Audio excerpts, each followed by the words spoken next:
আলহামদুলিল্লাহ। আসসালামু আলাইকুম ওয়া রাহমাতুল্লাহি ওয়া বারাকাতুহু। আলহামদুলিল্লাহ, আপনাদের সকলের দোয়াতে ভালো আছি। তো চলে আসলাম আল্লাহর রহমতে আরেকটি গাভীকে প্রজনন করার জন্য। এটা আপনার বকনা গরু, দেশির মধ্যে। তো এটা হেঁটে আসছে গতকালকে, তাই আপনার আজকে আর কি প্রজনন করাবো।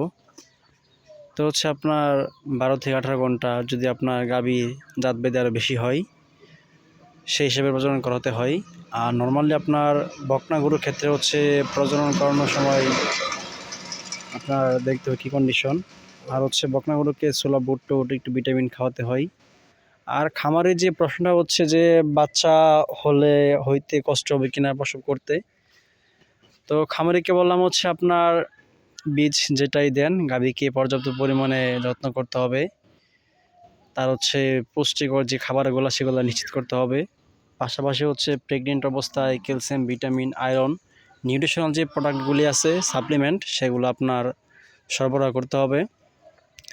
যখন আপনার গরুর শরীরে পর্যাপ্ত ভিটামিন, নিউট্রিশনাল থাকবে, সেক্ষেত্রে আপনার তার বাচ্চা প্রসবে তেমন সমস্যা হয় না। জরায়ুটা পরিপূর্ণভাবে খুলবে এবং সে শক্তি করতে পারে বাচ্চা প্রসবের সময়। সে বিষয়ে সকলে খেয়াল রাখবেন। সকলকে ধন্যবাদ। আসসালামু আলাইকুম ওয়া রাহমাতুল্লাহ।